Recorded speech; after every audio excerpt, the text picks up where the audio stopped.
Yes, sir. Good afternoon, one and all. I welcome you all to the day 4 of Word Connect webinar series, online training program for COA TRC essay rating competition by School of Architecture and Interior Design, SRM IST. We have successfully learned about 5 important topics for the competition during our first 3 days of Word Connect. We are very happy. We are very happy about the research and the response. With the happy note, I will proceed to today's topic. We have 2 sessions scheduled for today.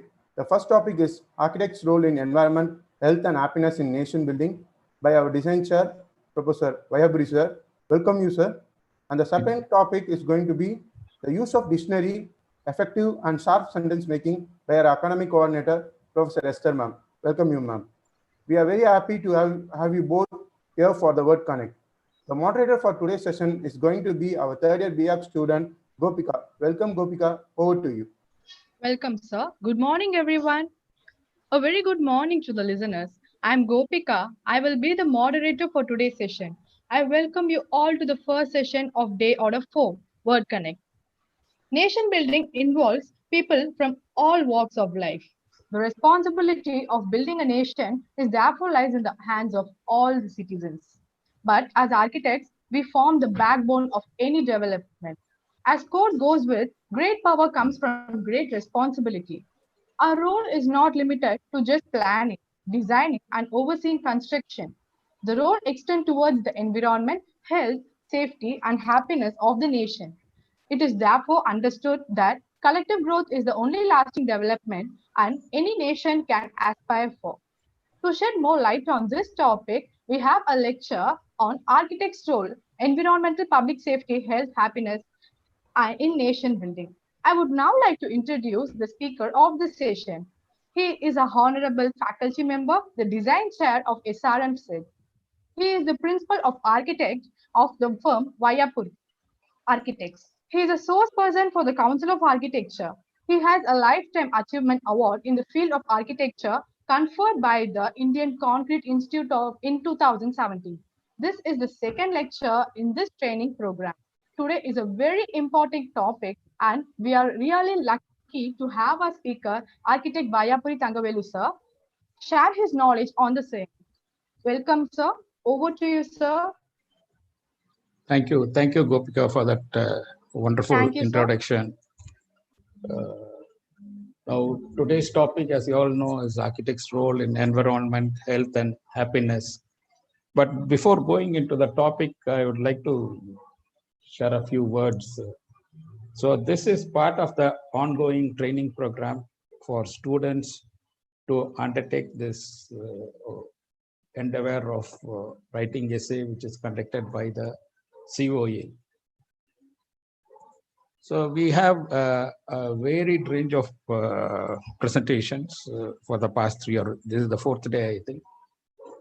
So what you would have noted that some of the topics were technical, and this is the second lecture which I am presenting.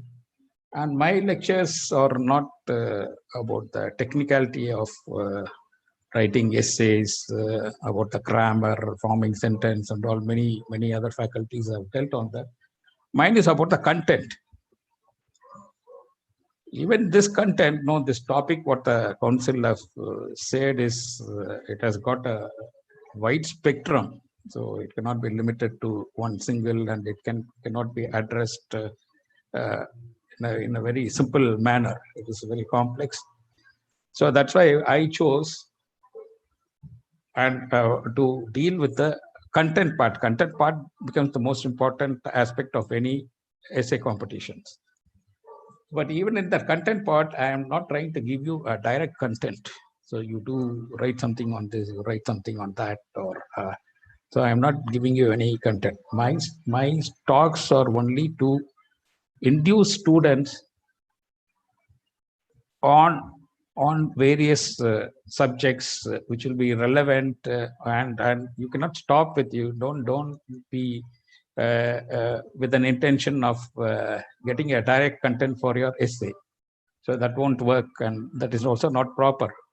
So it has to be evolved from you. But I am giving you my address will give you some leads to the content, or I am touching about various subjects. Even in today's presentation also, even the given topic is that I am not going to make a focused or a structured presentation on these topics. And moreover, all these topics are very vast and very wide, and it cannot be covered in one maybe in a half an hour or 45 minutes presentation. This will be difficult. So, but I am just sharing you random thoughts on all these topics, so that it may give you some clue for you to catch and do further research. Without research, you cannot come out with any good content. So probably you look for some hints or something, or some directions from my speech, which can give you some lead for your topics. Okay, let's go into that actual topic. So I was talking about the objectives now. So environment and all these, there are 3 or 4 headings into that, except for public safety. It's more of a technical thing, whether it comes to building or urban design. It's a technical thing. I am not going to dwell on that now. But the rest of the headings are environment, health, and happiness are all interrelated. And during my talk also, there could be that it won't have a I'm not, even though I try to I'm trying to address it as in this order: environment, health, and happiness. But there will be overlapping of topics as I deal with these subtopics. Okay. But before going into the actual talk, the organizers will offer a poll. So I request all the students to participate in this poll, all the students and participants to participate in this poll, and give your feedback on that. Participant can start polling.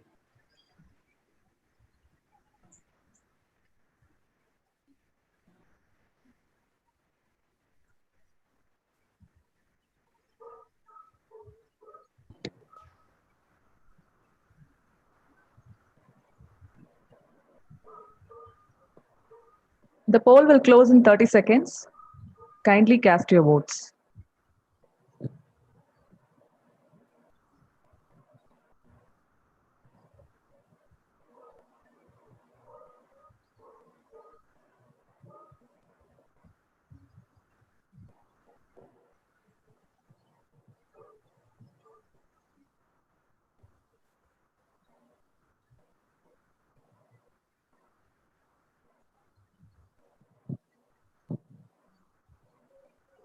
This is the results from the participants.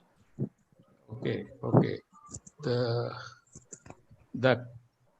Some people have voted for 46.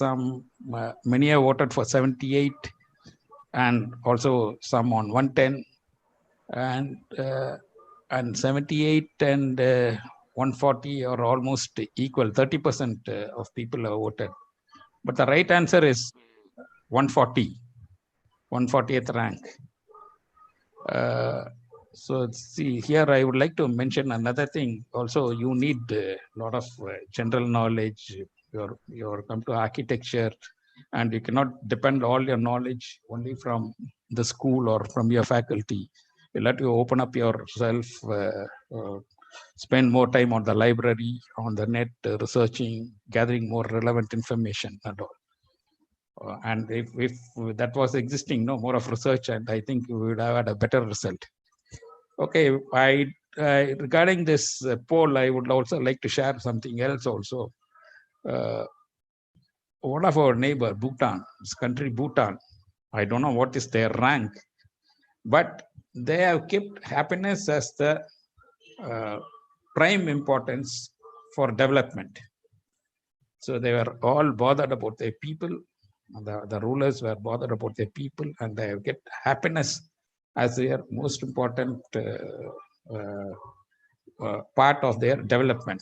And for that also, so there is another important thing I would like to tell you about Bhutan. they have a law which says that 60% of their land, so it is reserved only for natural wealth. Nobody can go and touch or do any development. But right now, I think they have actually reserved, even though their rule says that at any time they have to maintain the 60% natural forests and natural environment contents. But they have utilized only 30% of their land for other development activities, and they have reserved nearly 70 and odd percent for only for the forests. So I think there are a lot of videos. There is TikToks on this achievement of Bhutan. Another point about Bhutan also. See, with their forests, they are about. So as you all know, we produce a lot of carbon dioxide, methane by our industrial activities, transport activities, by breathing, and so many other aspects. So I'll tell you, so if this methane and carbon dioxide and other gases levels, if it rises, you will have this greenhouse effect, what is known as greenhouse effect. Actually,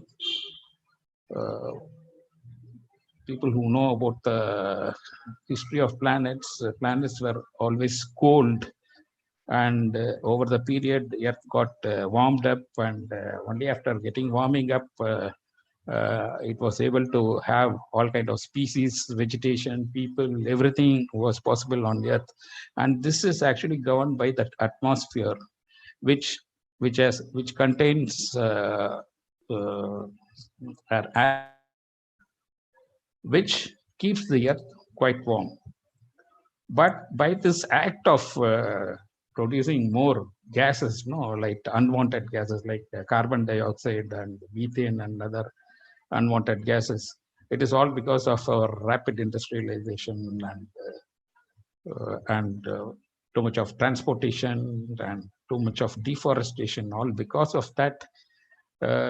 So that atmosphere is getting that layer over Earth is making us warmer. It's getting warm. Earth is getting warmer. So this is the basic concept behind global warming. And when that is disturbed, all your glaciers will melt. You will have a lot of flooding and all sorts of calamities will start happening. And this is every other day we come across some calamities, some part of the country. It's all because of that. But this Bhutan stands as a ideal example how a country should function, what should be their development. And most important thing, I referred this Bhutan is only because of their focus for development as people's happiness. And today's poll was on that. Okay, let us move on to the topic. Okay, so now let's come to the topic. So environment, yes, environment, we can see it as two parts. One is built environment or the man-made environment, and the other is the natural environment, which is obviously created by nature and natural systems. See, civilized life on Earth is happening only on man-made environments. People have made different types of environments for their life on Earth, for civilized life. So this environment is a very generic and it has got a very large and complex meaning, both about the natural one and also the man-made one. So okay, here I would like to define what exactly the term built environment you find in the books. The term built environment refers to the human-made surroundings that provide the setting for human activity, ranging in scale from buildings and parks or green space to neighborhoods and cities that can often include their supporting infrastructure, such as water supply or energy networks, etc. So this is the actual definition given in the books about built environment. So this talking about this built environment, it it is obviously in varied scales. It can be a neighborhood, it can be a city, so or it can be a big site or anything. Okay, so here regarding this built environment, so some, not all, there are some good examples who have created this built environment in a more sensible and sensitive way. So when we talk about this built environment, we cannot forget or ignore the natural environment, because we have to make this built environment in an existing, which is ever living what to say, ever living nature or ever living natural environment. It has got all other species have mortality, but that is immortal. So how this we have before we try to, because we all our built man-made environments has to be carved out, or has to be at the cost of some natural some part of the natural environment. So but so we'll have to be very cautious, no? So you need a very deep and broad understanding what is this natural environment of, and if you go and disturb it and you want to intervene it without understanding the natural environment and try to put up whatever you want and whatever fancies you, or all these things, ignoring then you have to pay, and many such things have happened. That's why we are paying the price for that, because of so many calamities, pandemics, and all these things. So, okay, I'll first deal with this natural environment. So natural environment has got, maybe you can term them as, it's a vast science, and you have subtopics onto that. But whatever will be relevant to architecture alone, I'll deal. The landform, climate, vegetation, light, air. So all we what to say, we while making our built environment, we either go and alter that, or sometimes we utilize that. So all this we do. So but we should understand, see, as I said, everything in nature is interrelated.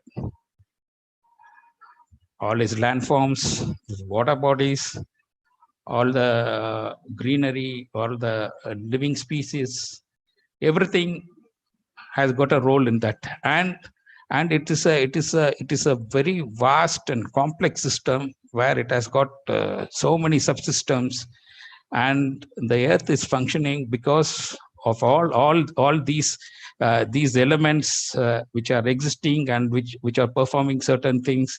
And so it's only because of that this entire nature is existing, and we are enjoying the benefits of that. So like, there is a study which says that bees will get extinct because of the rapid deforestation and so many exploiting the bees and other things. So now we have reached, people are warning, scientists are warning that, see, if the bees get extinct, we won't have any forests. So bees are responsible for the pollination and for the vegetation. Nobody goes and plants in the forests. So that's a natural system for trees grow up, and by nature they lose their life, but still newer trees and newer species and newer vegetation start coming up. It's only because of our natural systems. So that we'll have to be very, very careful when we go and try to make some development in this natural environment. See, it's a common thing people in practice will understand. No, so normally these government bodies and many engineers, developers, what they do, anyhow, they all start with a puja. No, they pray to the nature. They pray to air, earth, water, and all these things. Make a prayer, fire, and everything. They make a prayer. They start put a puja. The first thing what they do is fell the trees, cut the trees. Okay. The next thing what they do is level the land. And sometimes they'll bring the architect only after that, and ask him to prepare the plan or something. But all these things are happening. Hope people get enough knowledge on this, or be aware of what they are doing, what nonsense they are doing. And being architects, we cannot do the same what other people are doing. So whenever you get an opportunity, the architects have to have a detailed study about the environment, understand the systems there, understand about the landforms, and understand the water body. And so whenever you are designing in some slope terrain or something, there will be some kind of water streams or something. Sometimes you may have water bodies, a lot of vegetations will be there. And you will have to value them. You will have to understand by removing or something what will be the consequences to the natural system.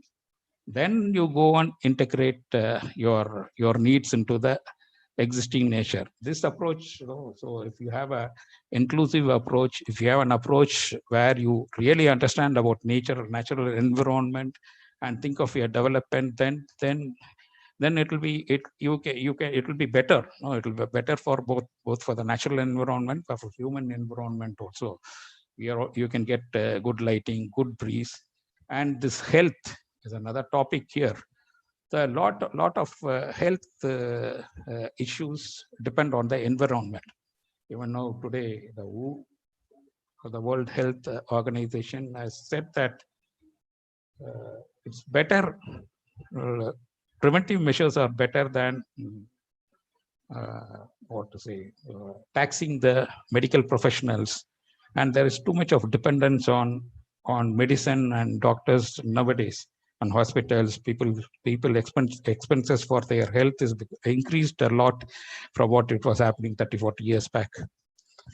But I'm not blaming the entire thing. It's only because of this environment or something. But a lot has to do with the environment and with the architects who have designed all this, or who are responsible for this.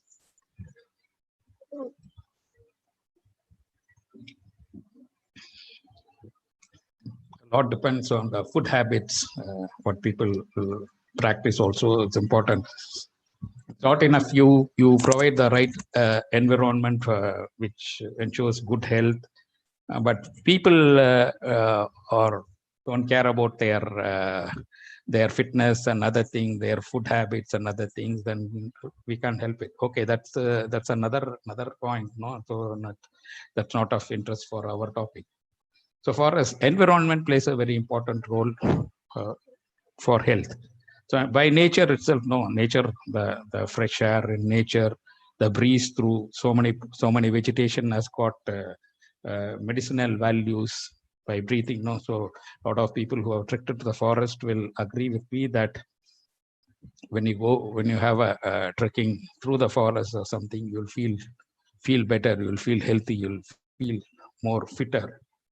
So all these are there. So environment is also linked to health aspects. So so when we think of making this man-made environments, we will have to be very cautious about what is already available in nature, and how are they related to their systems. So how we can integrate whatever our needs are there, and also enjoy the already existing there. So no point doing something to deteriorate the benefits of that, and put up more of hospitals and other things, your gyms and fitness centers and all these things, to bringing in, adding to your bills and other things. It is not a sensible way. So this, so I think, for nation building, if every architect, it is like every drop make an ocean, So all architects vow to make sure they are embracing nature, and whatever development they are going to do, they'll be doing it with utmost respect and to nature. I think a lot of problems, national problems will be solved. Our general health index will be much better. People will be much more fitter. Okay, then talking about this, I told you how there are natural systems. So many natural systems are there. If anybody is aware of this environmental science, they would have studied about all ecosystems, all life cycles. Everything is dependent now because now there is a lot of talk about extinction of so many species, sparrows, animals, and different types of birds and other species. Some we may not know also. So there are so much of disturbance to this nature, and now we are trying to deal it the hard way.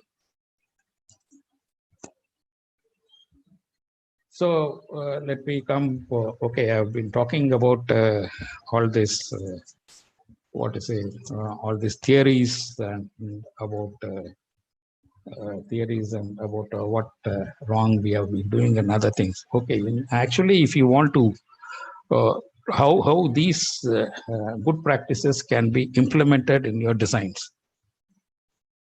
So there are good examples for good practices. So one, Auroville is very good, very close to us, and it is very close to Pondicherry. It's a totally new city built, and as I said, the topic of our thing, where there is no caste, creed, and other things and all. Happiness they are given utmost importance, and also they are given what to say. Their first priority is to preserve the nature. So for all their development, they follow something what is called as green practices. Green practices, right from even before thinking of any development, they have an extensive study about the environment of that place. And so, like as I said, landforms, waterways, vegetation, everything and all. And they have gone for a development. They are building a new city. So people can go and research for that Auroville about its basic concept, the vision of the mother who wanted to create this, and all this can get a lot of information. We'll have a lot of understanding about environment, and as architects and our developers, how we can make our development in a very sensible and a sensitive way.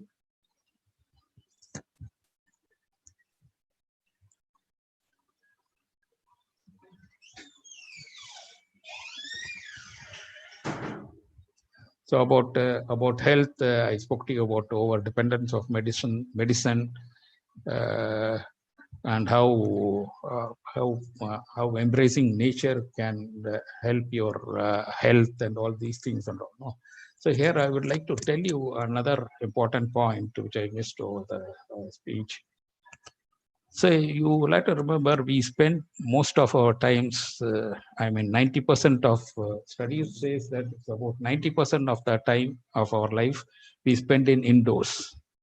And these indoors are all created by architects. This indoor environment is created by architects. And another point we have to worry about is that the studies shows that the toxic level when compared with the outdoors, the indoor toxic levels is somewhere between 2 to 5 times higher. So more toxic means you're more prone for diseases. Yeah, you're not going to be healthy. And so the study shows that generally indoor environment has got 2 to 5 times higher toxic range. So this for this, so a lot depends on, one is ventilation. Ventilation is a very important aspect in your architecture. Ventilation is one thing, and what materials, the materials, no. So how, see, industrial materials and a lot of all this industrially processed materials emit a lot of toxins. You'll have to be very cautious that you shouldn't be using, or you shouldn't encourage that it's easier. No, people go for something which is easier available, and systems are there. Actually, this people, industrialists, they want to exploit, and they start promoting that, and they'll put good ads and other things. People will buy and will use it. Actually, they're harm. You'll have to go and check whether it'll add any value to human life, and then only you will have to choose your materials and use it. And another thing, material, and also about your maintenance. Maintenance also. So if you can go, many people are internationally. We have this IGBC, and in India also we have this Green Building Council, and they have recommended a lot of standards for us to follow, so that we can sustain this natural environment, and also have better indoor environments for us. Wellness is more of a psychological component, and if you have good health, I think that is the most important thing for your happiness. And if you are fit also, the health, and if you are fit, I think naturally you are eligible for happiness. And other aspects, which adds to your wellness and also for your happiness, is physical activity. So when you design your, so now there is too much of dependence on automobile. You immediately, even for a short distance, you don't think of taking a stroll. You want to start your bike or take your car and go for any purchase. So instead of that, so if you are able to create, there are some good architectural projects where they have made sure that they reserve, they have segregated pedestrian access and vehicular access. So vehicles cannot go, and they have never they don't mix people movement with vehicle movement. They segregate that and allot more part of their site to pedestrian access, a lot of greens there. So and when you have a lot of there are a lot of plazas or other things at all. So some people some projects you can come across even within a gated community. They have a separate gym, they have a jogging track and all. So instead of doing that, some architects sensibly what they do, so you get the benefit of your jogging track or something as a part of your pedestrian movement itself, and it's made very interesting with a lot of plazas, a lot of levels, a lot of vegetation into that. You have fresh air, and you are compelled to walk through your campus, to major part of your campus. And also, as I said, so they also integrate. So when you talk about happiness, something, this open space, socialization are all important aspects. Even though we cannot directly, we are we are the cause for social activities, but we can provide a lot of platforms for social activities to take place, especially when you do a neighborhood design or a gated community design. All these can be implemented into your design. To do your design in such a way that you be very cautious that all your pedestrians are segregated. You allot major portion of your site for pedestrian movement, and you design in such a way that a lot of physical activities happening, people will feel fit, and the atmosphere is very, very ideal with a lot of vegetation, greens, and other things, and also have spaces, social spaces. Even if you are doing some small houses or small type of projects also, instead of having a compact all wall planning, you can go in for open planning, which has got a lot of integrated open spaces within their design, where you can integrate what to say, you get natural light, breeze, rain, and all this you get. You can have some vegetation there, and also they can act as informal social spaces and all. So there are a lot of things, no. So I'm just so as I said earlier, I'm not focusing or I'm not giving a structured, organized lecture on all these three topics, but it is more of I'm sharing you all the thoughts which came across on all these topics, and I've shared it with you, so that you can go explore more on these aspects and find some ideal content for your essays. With this, I come to the end of my presentation, and I leave it open to address your questions. Over to you, Gopika. Gopika. So, thank you, sir. It was really a useful and very innovative information we got. I'm sure all the contestants, including myself, we found it really very, very useful. We also have a couple of questions, sir. Is there any question from the participants? You can start with the questions you have. Yes, ma'am. Sir, is there any innovative way which connects the built and the natural environment, sir? Innovative way, no. So if your approach is inclusive approach, or you're approaching design in a more harmonious manner with nature, then you don't have any issues. If you're trying to ignore that, create something and try to reconnect, then you will have all kinds of issues there.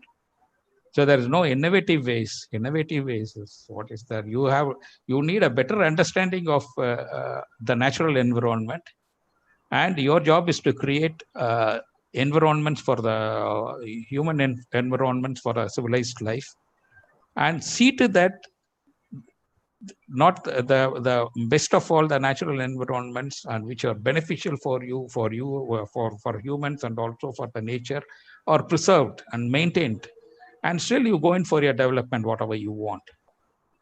So it is not innovative. This is a long practiced and proven method, no. So as I said, I refer to you about this one place, Auroville. So here I would also want to say this nature environment, no. So it has influenced architects in their not only on these aspects, no, to understand and do and all this.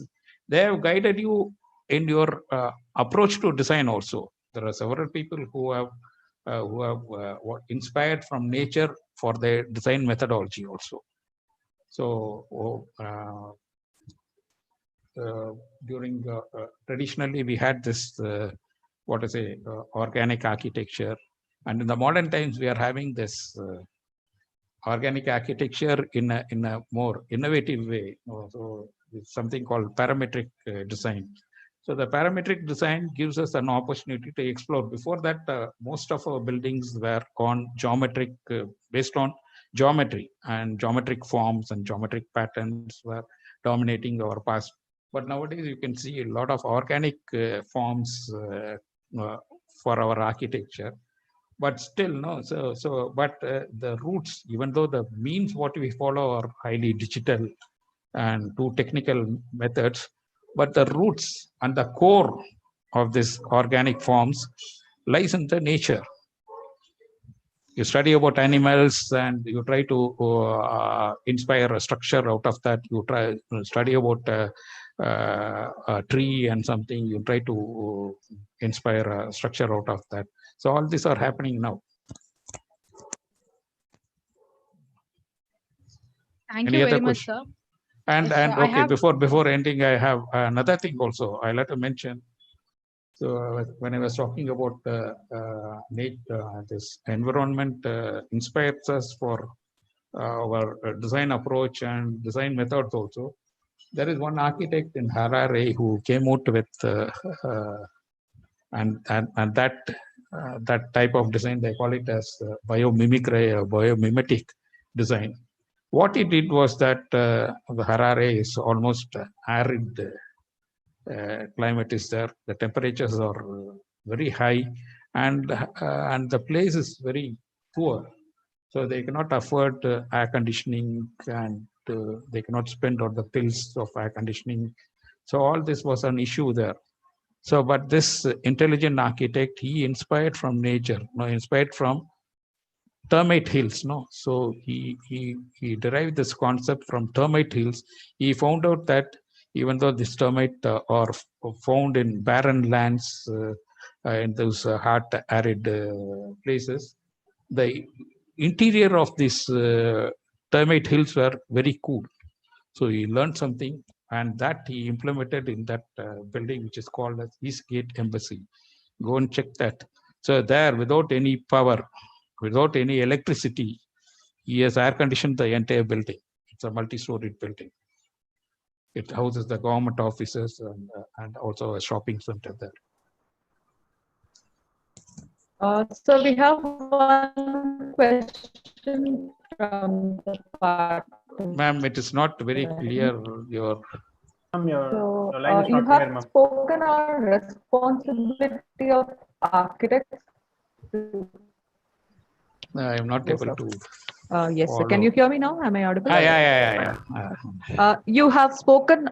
Yes, you have spoken on responsibility of architects towards environment. Can you please share a few words on architects' responsibilities towards society? Responsibilities towards society. Towards society, I think the society has got a low level of understanding about. First, the level of understanding of architecture is very low in the society, and the level of understanding about environment and how or how environment functions and what will happen if we do something, and all these are all the society is ignorant about that, especially in India.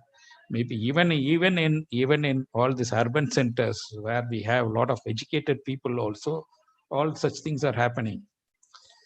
So I think it is I think through IAAs and other forums, we have to go and educate the people. We'll have to find out innovative means to go and educate the society. Only if they cooperate, then we will have also an opportunity for us. Together we cannot change the world as individuals. As architects alone, we cannot go and do the change. We need to take the society along with this. For that, some kind of orientation, some kind of preparedness, all this is needed. So we definitely need to go and educate them. So this is what I feel. That's one of the important responsibility for architect. Or given it, or okay, even if you are not involved in that, even in your private projects also, you will have to make sure you put your best effort to convince the don't do whatever, don't do only for the money what the client is giving. Try to educate him, even in a small level. As I said, a drop of water makes an ocean. Even if at small levels, if every architect takes a oath that we will try to in all our projects, we'll try to maximum. But I don't say no, it will be 100% successful. To a maximum, you can put in your effort. Collectively, as I said, you can put in a lot of efforts. You can conduct a lot of programs to educate the people. So a lot of things can happen. Yes, madam. Done with that. I think. So I have one more question, sir. Tell me. Is there any possibility of India being the country which has the most green buildings in the future, sir? It future depends on you. If all you young architects make it a point.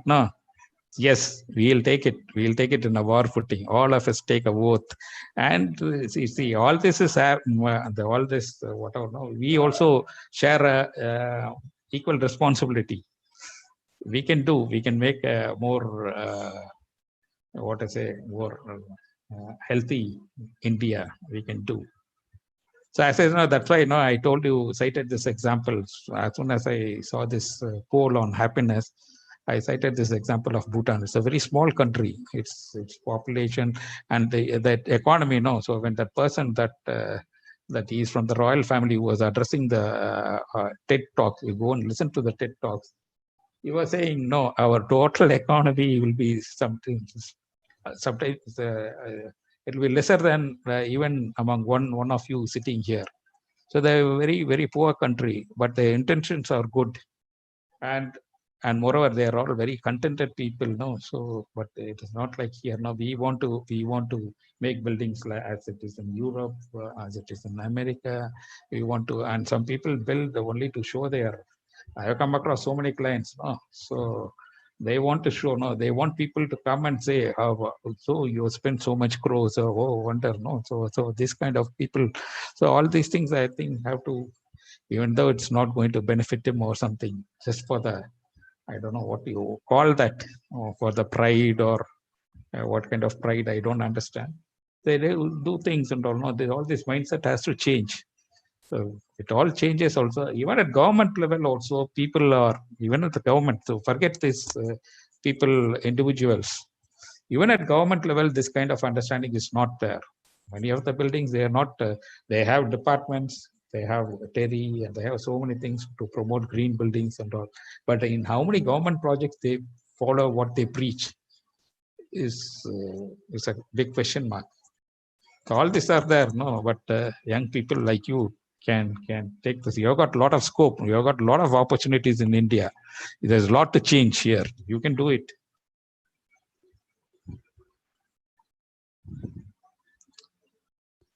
Gopika, your mic is off.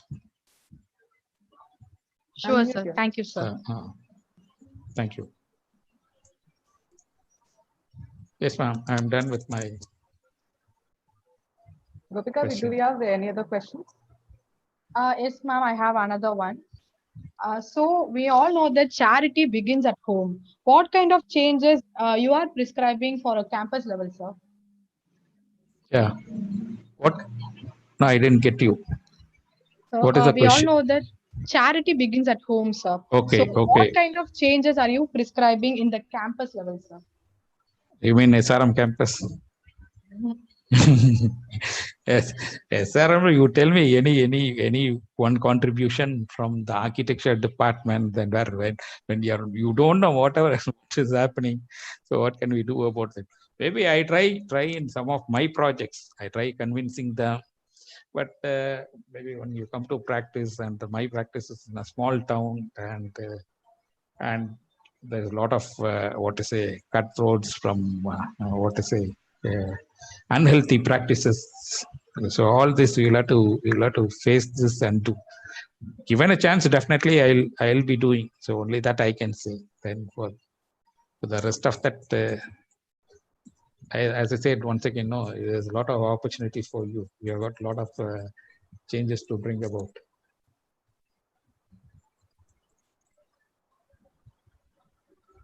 Yes, sir. Thank you, sir. It was a very informative session, and your thoughts have actually provoked us many things with us, like the responsibility of us towards the society as well as towards our campus. As you said, we really need to think about more green practices for us, for ourselves, and for the society. Thank you so much, sir. Over to you.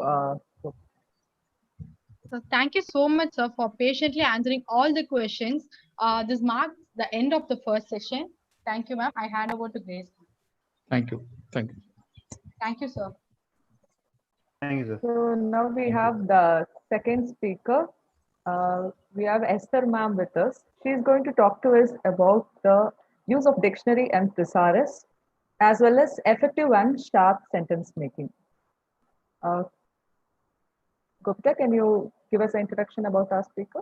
Yes, ma'am. Yes, ma'am. So good morning once again. So our second session for the day is on the topic, the use of dictionary and a thesaurus and effective and sharp sentence making. This is again a really very important step to ensure that we have a good essay. Using a thesaurus is often misunderstood as a big source or fancy words. In fact, using a thesaurus can make our essay more well put together by preventing repetition of same words. To talk more on this topic, I would like to introduce the speaker. She is an associate professor as well as the academic coordinator at SRM said. She graduated BArch in 2007 and MArch in the real estate development in 2012 from Miyasi Academy of Architecture. She holds an executive postgraduate diploma in human resource management from Loyola Institute of Business Administration. She has a teaching years of 8 years of experience and a professional experience of 3 years with true values of home. She was the she was the coordinator of the recent times of celebrity talks hosted by SRM said. I welcome our speaker, architect Esther Ma, to take over the session. Over to you, ma'am. Thank you, ma'am. Yes, thank you so much. I hope all of you can hear me because I'm only able to see my share screen. So if there's any disconnect, kindly please let me know so I will pause. Yes, ma'am.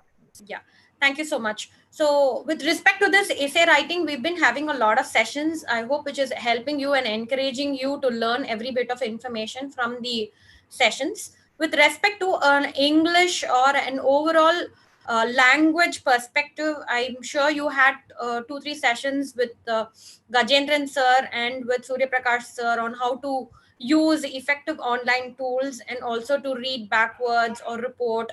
So in continuation to these things, so finally when you have your essay or you've written a draft of your essay, there are 3 things which you really need to understand. So these may be very basic to anybody who's using the tools, but it becomes very important even for a very well versed person to check and recheck on these very basic aspects before submitting or completing your essay, right? So the first thing that we will look into the content is the use of dictionary and the thesaurus, right?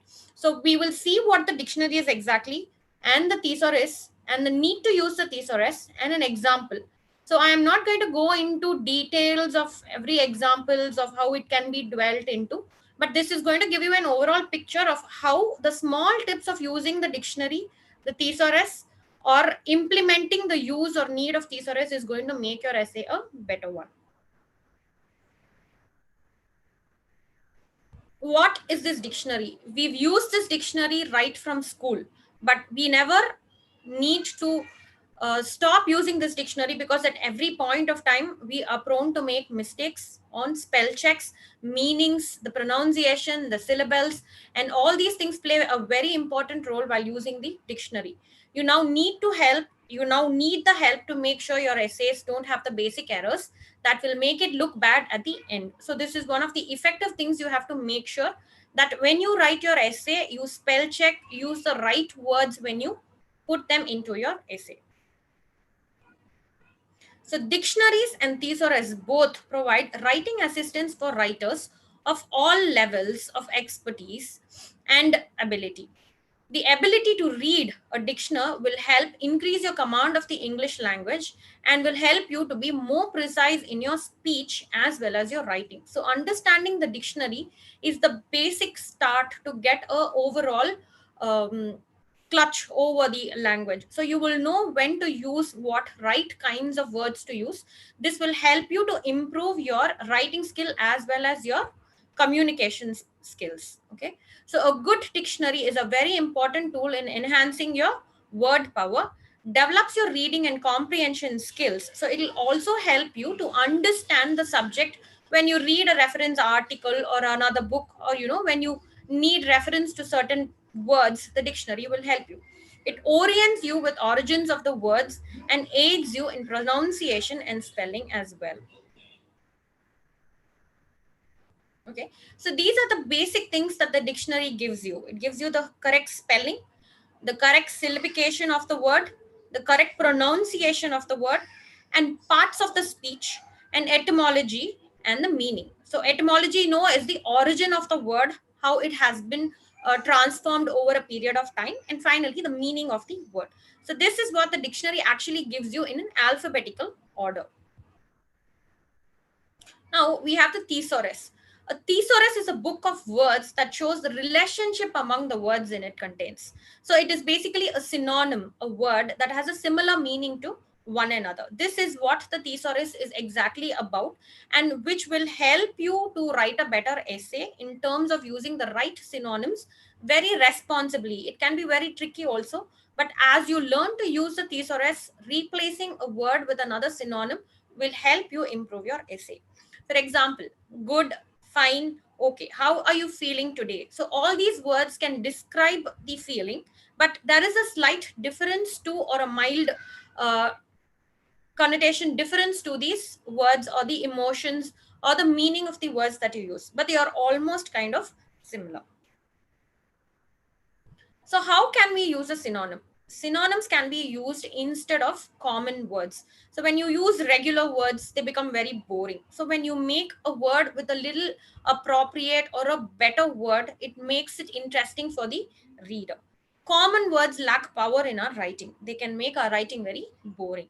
So by choosing more unusual words, a text can become interesting. That doesn't mean you have to complicate a small word with a rather difficult synonym, but you have to find the right kind of a synonym to replace them. We will see some examples in which you can understand how a simple word can be replaced by another word. Improve the text with synonyms. This is when is very important to make your words interesting for the reader. Make the text much more captivating. Help avoid dull text. Improve communication between you and your others. So when you're writing something, the other end, the person is reading it, right? So when you want the reader to experience the entire content of what you are delivering and see through what you are writing or visualize through what you are writing, you can make it only through your words. And words are a very powerful and effective tool to communicate to the other person. You can really emote or transfer the language or the emotion that you have through your words. Help provide an image in the mind of the reader. Help avoid boring and repetitive text. So using synonyms, these are the few things which you can improve in your writings. Take time to consider more than one synonym. They have different shades of meaning and different effects. This is very important because in the thesaurus, a simple given word will have many number of synonyms to it. But choosing the right synonym is there in understanding the meaning of each of the words which is given in the thesaurus. For example, take big. How many synonyms for big can we think of? Everybody can think of a different word for big, right? But when you put it down to the right context, you should be able to identify what kind of a synonym can be replaced for big in your particular writing. Using a thesaurus is a book with list of words alphabetical in a similar way to a dictionary.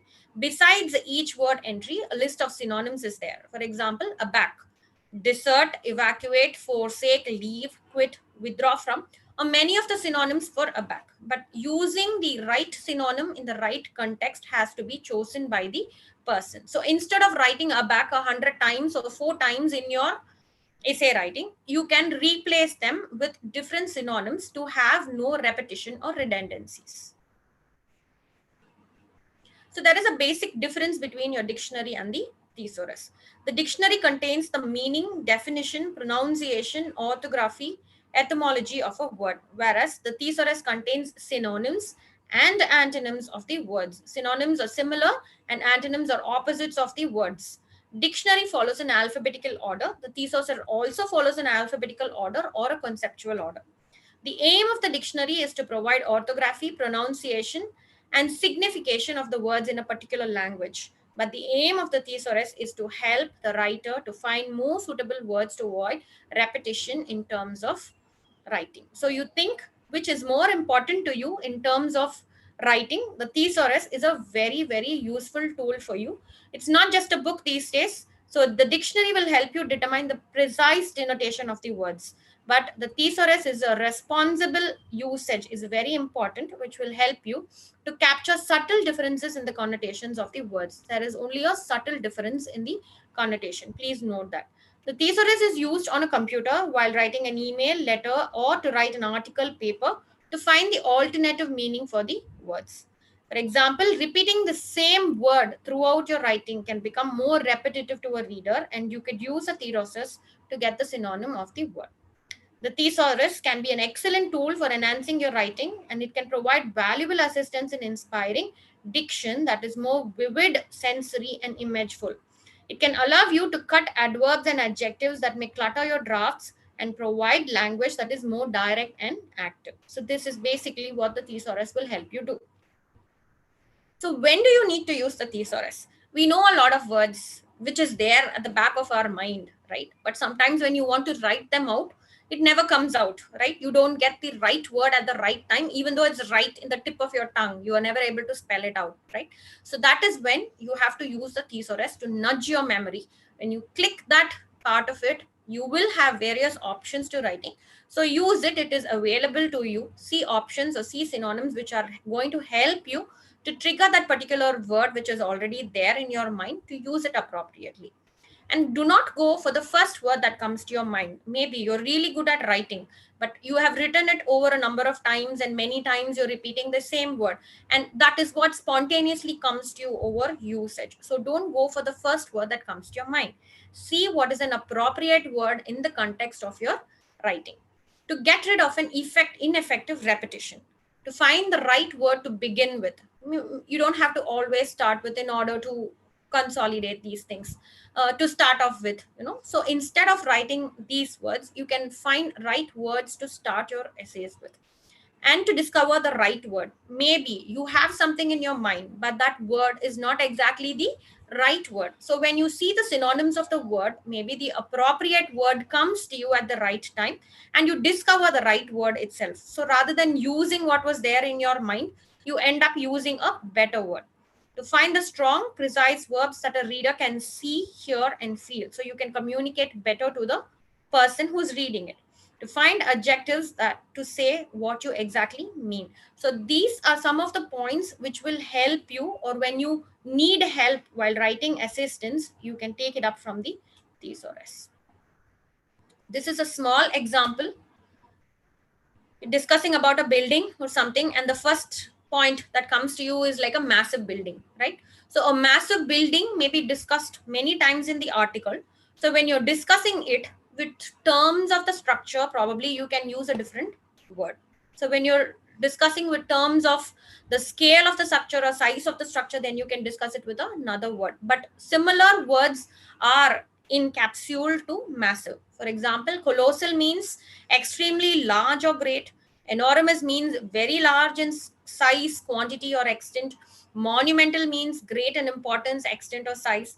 Gigantic means a very great size or extent, or huge or enormous. Most of all these things have a similar meaning or a synonym, but there is a difference, to slight difference to each of the word that is being given here. So how do you use these in your context is to be considered, and in the right context of your article, you need to use the synonyms. But definitely using synonyms is going to make your article writing much better. So this is the first part of our topic, which we've seen and understood how the use of dictionary is important, how you need to spell check, how you need to get the right syllabication of the words or write it in the correct tense. And then we moved on to the thesaurus of understanding how the words are important, how alternative words can be gained for writing your articles in a better way. The next thing is moving on to effective and sharp sentence making, right? Effective, sharp sentence making is a part of your article itself. So your article itself is divided into different parts. Like you have the introduction, you have the body of the article, and then you have the conclusion of the article. So an essay is used to assess the strength of your critical thinking and your ability to put that thinking into a persuasive written form. So this essay is a process or an output of what you have perceived in your mind, but it has to be written in a proper way to enable the person who is reading it to get the content that you're delivering. So this is a very important part. So unless and otherwise you do your writing part well, the communicating part of your content is going to be missed. Okay. So we will see what is essay writing, and then we will move into some tips for sentence making. Writing clearly, an essay that makes it good should have evidence supported points, which will only receive high grade if it is written clearly.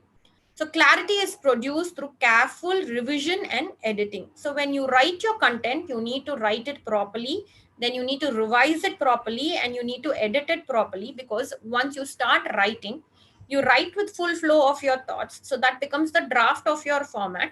And then you need to revisit all these things of the dictionary, thesaurus, and essay writing, which will help you to edit unnecessary things which is there in the part of your essay, or repetitions or redundancies which are there in your essay. So if you can develop these skills, you will have an opportunity to turn a good essay into an excellent one.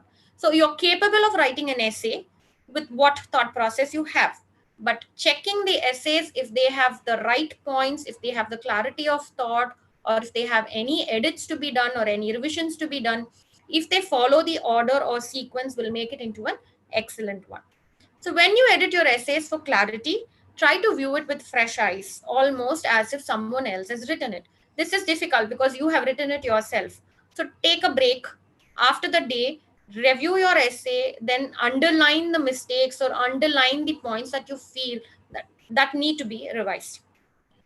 Better you can give it to your mom or your dad or your friend to review it, because you never know what the mistakes you are making. So you can give it to a person, a friend, who will be able to help you understand what your mistakes are, or add relevant information to your particular essays, or they may even give you suggestions of how to reorient it, because they are at a reader's point, so which will help you to write your essays clearly. Okay. First is the overall structure of your essay. Is the contention clearly stated in your introduction? So when you have your introduction, you have to clearly state that is going to be the content of your essay. Does the actual structure correspond to the preview set out in your introduction? So following your introduction, when you write your body of the essay, you should continue to keep to the structure or content of the thing without deviating from the particular point stated in your introduction. Have you clearly indicated how your main points support your content? So you have to put them in bullet points and then discuss your points in detail, so which will help you to reveal your content in a sequential order. Are the transitions between each of your main points clearly signposted for your reader? This will definitely come with experience, but if all of us are writing for the first time, we can take this as a tip to sit and check if there is a transition between each of the main points that you are writing, which you started off, and is it the sequential order in which you are writing. Helping or checking this particular point will help you to make your essay a better one without deviating track from the topic or writing around in the same points. Paragraphs. Does each paragraph introduce one main idea? Let it not be each and every paragraph is over and over and over again. So when you make a paragraph, make sure that there is one particular content in that particular paragraph. And when you move to the next paragraph, it doesn't have to be totally a new main idea, but it can be a follow-up of the main idea, but the next paragraph have to be a continuation or a follow-up of the main thing that you have already proposed. Does each sentence in the paragraph help to develop that main idea? Does each paragraph display evidence and reasoning, if not necessarily evidence? Have you included relevant examples or support to enhance your paragraphs or your main idea? Does each paragraph logically follow on from one before it? So when you write the article, you make sure that, if one paragraph logically follows the next article. So check when you edit or revise your articles if there is a sequential structure in writing your paragraphs. And then next comes the sentence, which is a part of your paragraph. Each sentence is grammatically complete. Is the spelling correct? Is the main idea of each sentence clearly stated? Have you avoided redundancy and repetition? So these are the 4 main points that you need to check when you write your sentences. I will go through it again, because a sentence is the main part of your essay, which becomes a paragraph, and the paragraph becomes your article. So each sentence has to be grammatically complete. So write your sentences, see them if they make meaning, and if the meaning is conveyed to them, and if it is grammatically correct. We will see what you can do to cut short in your sentences to make them effective sentences. Okay, and is the spelling correct? Is the main idea of each sentence clearly stated? And have you avoided redundancy and repetition in your sentences?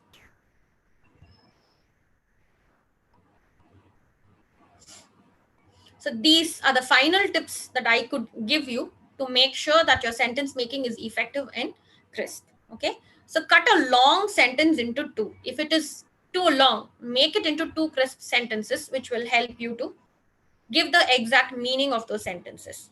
Axe the adverbs. Whenever it is not necessary, cut short on your adverbs and stick to one voice. Either you stick to the present or to the past. Do not keep changing from your present to past. Remove extra punctuation wherever it is not required. Remove the extra punctuation. Replace negative with positive. I remember Gajendran sir talking about these things to you in the sessions he gave you. So whenever you write something, write them with a positive note rather than a negative note. And replace stuffy words with simple ones. So wherever it is not required to complicate the stuff, keep it simple and positive. Remove redundancies. So when there is a particular statement, like for example, in close proximity, these buildings are in close proximity, it doesn't make sense, right? A redundant word is like close and proximity are the same. So either you use close to each other or they are in proximity to each other.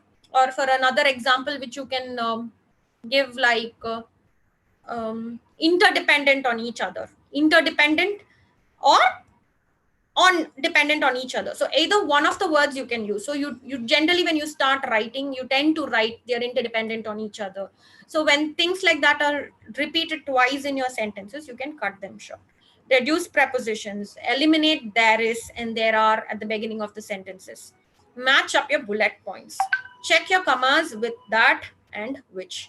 Replace over with more than for numbers. For example, if you say there are over, it's better to write there are over 200 people who visit this place on an annual basis rather than write more than 200 people, to be. So it's better to be precise, to write over rather than more. So these are the basic tips for writing your articles. So when you have your subject which is conceived in your mind, you put down your points, you make it into an article, and finally make sure, when you are going to have an essay read by somebody, they are reading it for the first time and they want to read a good article. So make sure you use the thesaurus, make it really wild for them or really good for them to read it. So the words can mean a lot, so use the right kind of words. But also when you use the right kinds of words, be sure to use them well and effectively write them in sentences, because the writing skills will improve the content, and without going in circles or taking a lot of time for the reader, it will take you through a movement and give a proper article or convey the content in a very efficient way to your reader. That's about it. I hope some of the tips which we already know, we've already read through them, but common when you start writing this as an article, everybody is prone to make these mistakes. And the last thing that I want you to tell you is, try to take a print of your article. So because when you read it over the computer, still mistakes will be there and still a lot of errors will be there. So when you print it, you won't believe there will be 101 mistakes in your thing that is there. Over and over, we will need to correct those mistakes and errors. You will be able to identify your mistakes better if you could take a print, because when it comes to article writing or some synopsis writing or anything, it is better to send something to a person without any errors, for that creates the impression of the article itself. So if there are a number of errors in it, for example, they're definitely going to close and keep it. Rather, when you write something without any errors and with a good language, and sure, your content has to support it, and a well-written article will definitely get you the place where you need to do. So I hope that was helpful. So any questions that you have, or Thank you so much, ma'am. Ma'am, can you hear me, ma'am? yes, I can hear you. Thank you so much, ma'am. That was a really good information which we got. We also have a few questions, ma'am. We have simple doubts, ma'am.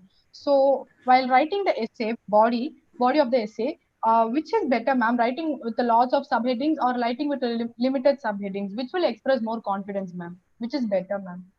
See, writing with subheadings will be better because you have a main heading and your content has to be delivered in subheadings. So instead of writing, like a number of paragraphs, if you can give a subheading and discuss with respect to that paragraph and then move on to the next content, that will definitely be a better one. Okay, So, but when ma'am. you classify your subheadings also, you should know how to classify them. Is it really required to have that subheading or not, has to be decided rather than putting a number of subheadings. Okay, ma'am. So how can we confidently express our points, ma'am? It comes with practice. It comes with learning your language well. That is the reason why we're telling you, as you know, when you start writing, this is very important. So the first thing that will come to you is, what will come to you is massive or big, right? How to make big into enormous or colossal or monumental will come only through a little more of reading or taking help, right? Help is right at hand. The thesaurus is available for you right there, and it is so easy. You don't have to take a book and read. So it is right there. Spell check is there, the dictionary is there, the thesaurus is there. So you read. Once you start reading about the thesaurus, you will know where to use the right word appropriately. So this will create an interest in a writer. So a writer also becomes a reader. So when you have flair for writing, you will start reading also. So when you start reading, you know, you will have more better words to use and better words to talk, and you will have better command over the language, which will help you to express your thoughts better. Ma'am. So how can we make the readers visualize our thoughts, ma'am? By using thesaurus. This is exactly what is required with the use of words. For example, I can give you closed hands, right? Closed hands or a fist, which gives you more imagination. Close hands, ma'am. No, fist gives you more imagination because fist is an action, right? This is the fist, right? So this is the fist. So when somebody knows the meaning of fist, you actually understand the action behind it. So using the right word with either closed hands can be anything. This could be closed hands, this could be closed hands, right? But fist is a fist. So that is how you can communicate with a better word. So when you say Thank fist, you, ma'am. when you say a fist, I'm sure everybody can imagine fist only like this. So that is how you can capture the. Yes, ma'am. So thank you so much, ma'am, for answering all the questions. I hand over the session to the organizer, ma'am. Please, ma'am. Thank you, ma'am. Thank you. Thank you, Professor Vayapri sir and Professor Esther ma'am, for your informative and thought-provoking talk. Both the sessions were very useful for our department contestants. Thank you, moderator Gopika, and thank you, participants, for your cooperation. Today's sessions are ending here. Let's all virtually meet tomorrow for new and interesting topics. Till then, keep writing your essays, stay home, and stay safe. Thank you. Thank you. Thank you, Grace. Thank you. Thank you. Thank you all. Thank you, ma'am. Thank you all. Thank you, ma'am. Thank you all.